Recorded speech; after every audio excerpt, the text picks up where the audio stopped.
sponsored by the U.S. Chamber of Commerce. Counterfeit goods are a problem all year long, but demand for gifts, household products, virtual learning items, and even health products mean that the holiday season is especially busy time for crooks. So how can you be sure that the items you're buying are genuine and not fake? Joining us with more is Rose Brophy, Acting Deputy Executive Assistant Commissioner. Rose, welcome to the show. Thanks for having me, Alora. Of course. So how big of a problem is the sale of counterfeit goods?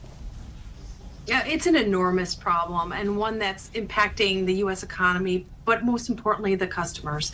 You think of counterfeit goods, you think of handbags, jewelry, merchandise, but there are many that cause a severe health and safety hazard to people that are purchasing these goods for their family or for their loved ones, especially around the holidays, whether it's a toy that's got a higher lead content or cosmetics that have ingredients that are unknown that you would never want to have on your skin or on your person, or fire hazards with batteries that have been known to start fires. We've actually even seen airbags that have been counterfeit, which we know is a matter of life or death. And those are all very serious.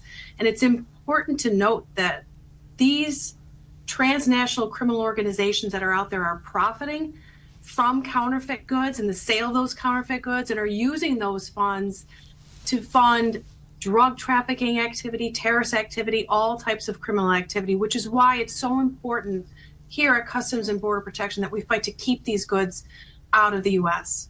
Okay, so let's talk about that a little more. What are business and law enforcement doing right now to fight fakes? Yeah, we are working hand in hand with our federal law enforcement partners and with the industry, the private industry. We've partnered with the U.S. Chamber of Commerce to do a number of things. First and foremost, we're encouraging industry partners to register their trademarks with Customs and Border Protection so our frontline officers know what to look for. We're also sharing that actionable intelligence amongst each other so we can stop these goods before they come in. But really what's most important right now is we want to educate the public. We want to advise them what to look for, what to watch out for, how to avoid purchasing these counterfeit goods. All right, so let's expand on that a little more. How can U.S. consumers protect themselves against buying fake goods?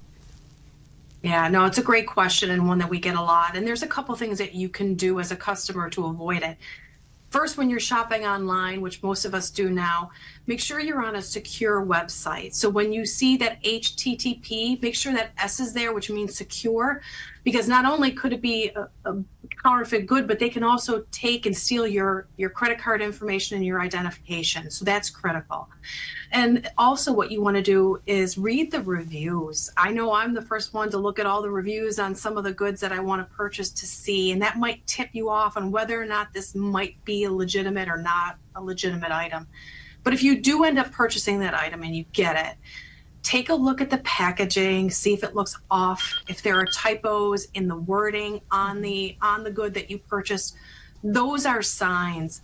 And we've partnered with the U.S. Chamber of Commerce. And if you go to their website, uschamber.com/shop-smart, it'll give you a listing of all the different tricks and trades that you can look at to avoid purchasing. All right, Rose, thank you so much for keeping us safe and all this information. Happy holidays. Thanks, same to you.